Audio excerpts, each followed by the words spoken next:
Dans le noir, plongé dans l'horreur.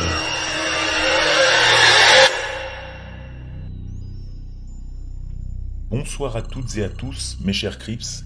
J'espère que vous allez bien. Je tenais à m'excuser une nouvelle fois pour les soucis de micro. Comme je l'ai expliqué sur Instagram et sur Facebook, je suis rentré en famille pour les fêtes et bien sûr, j'ai oublié mon micro. Ne vous inquiétez pas, je vais mettre tout mon possible en post-production pour éviter le résonnement et les bruits parasites. Maintenant, vous n'avez plus qu'à vous détendre, à vous prendre un petit thé et à déguster ces histoires dans le noir.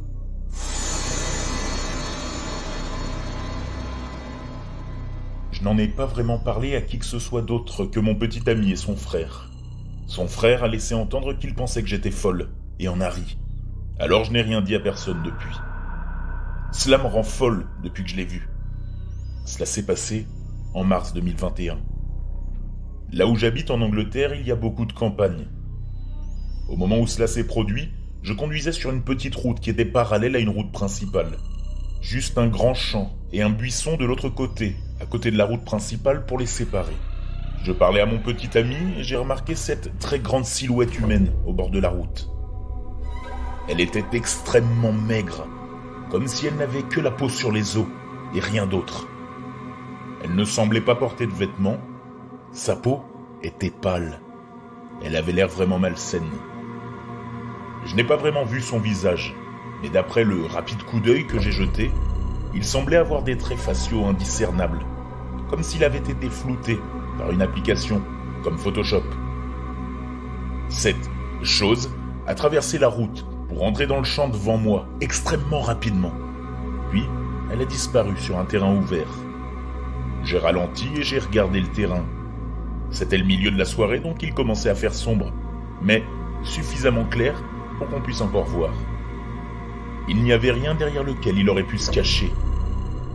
L'herbe était trop courte pour s'y dissimuler, et il était impossible qu'un humain ait pu courir sur toute la longueur de ce champ jusqu'au buisson de l'autre côté en si peu de temps. Mon petit ami m'a dit d'arrêter la voiture. Mais j'étais terrifié, et tout en moi me disait de continuer à conduire. Alors je ne me suis pas arrêté pour vérifier.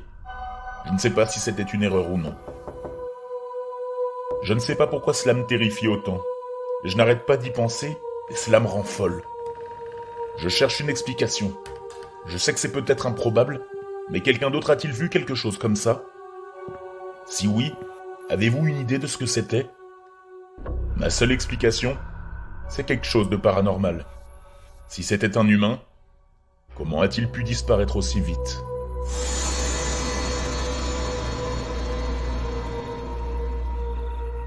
Lorsque nous avons emménagé dans notre nouvelle maison il y a quelques années, en 2017, nous avons remarqué qu'en bas de la zone principale où se trouvent nos chambres, il y avait une sorte d'énergie étrange. Une sorte de sensation de décalage. On n'a pas vraiment eu de problème avec cela, et on a simplement vécu avec. De temps en temps, je voyais quelque chose dans ma vision périphérique, dans le coin arrière, près de la salle de stockage. Mais c'était tout.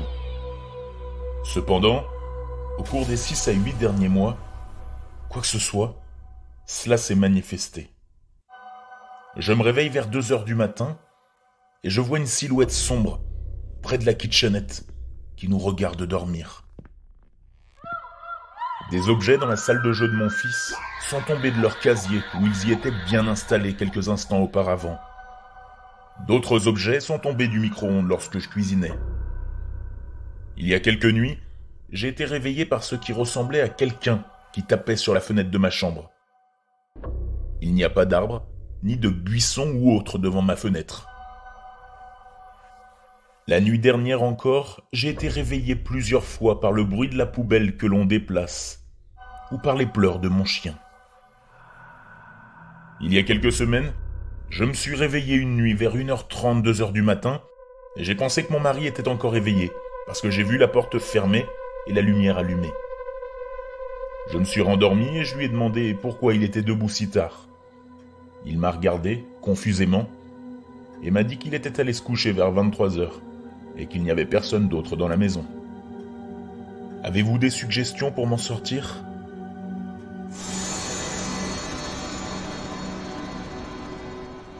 En 2017, alors que j'avais 14 ans, je suis parti en Floride avec ma famille pour 3 semaines de plage, de piscine, de restaurants et de nourriture locale.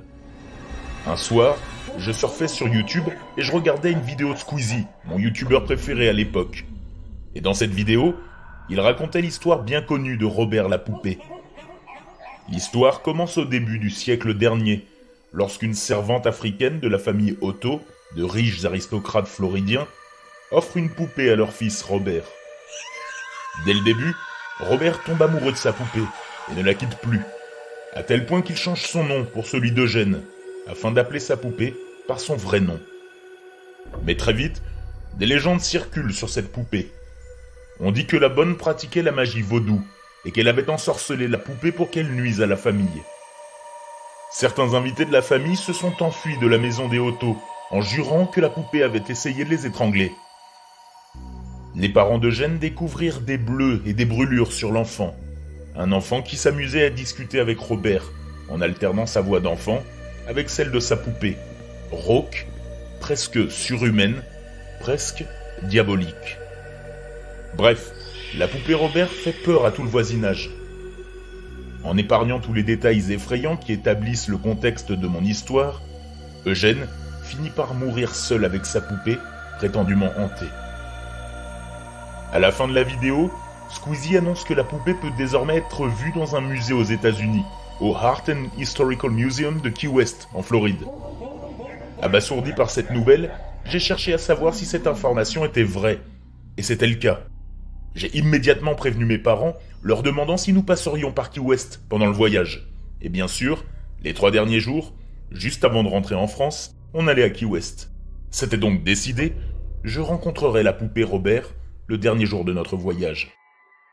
Key West est la ville la plus méridionale des États-Unis. Il faut emprunter une autoroute bordée des 2 côtés par l'océan. C'est donc une pré-île extrêmement isolée. De ce fait, le folklore local est extrêmement fort, et Robert est connu de tous. D'ailleurs, pour justifier une erreur, les enfants du coin avaient l'habitude de dire, quand ils faisaient une bêtise, c'est Robert qui l'a fait. Le dernier jour est arrivé, et c'est avec excitation que ma famille et moi sommes partis pour le musée. C'était un fort très délabré et peu accueillant, creusé par le temps, le vent et la mer, avec des mouettes qui mangent le cadavre de leurs frères et sœurs sur le parking. Nous entrons, et une dame rousse d'une 50aine d'années est à l'accueil. Nous lui parlons pour nous renseigner sur le musée, et accessoirement pour nous renseigner sur Robert, auprès de la personne la plus qualifiée, le gardien du musée. Là, on ne plaisante pas avec Robert. Pour le prendre en photo, il faut lui poser une question et attendre sa réponse. Certains disent qu'un reflet lumineux dans ses yeux noirs signifie une réponse positive. La dame nous prévient que certaines personnes manquent de respect à la poupée chaque semaine. Et elle finit par recevoir des lettres d'excuses à Robert au musée pour qu'il arrête sa malédiction. Elle ajoute qu'il existe une vidéo d'un homme frappant la vitre de Robert. Cet homme est mort plus tard dans la journée, dans un accident de la route. Moi, petit Français que j'étais, j'ai naïvement demandé si je pouvais poser la question à Robert de le prendre en photo, comme conseiller, en français, dans une langue étrangère. Et que m'a répondu la dame ? Essayez, vous serez le tout premier.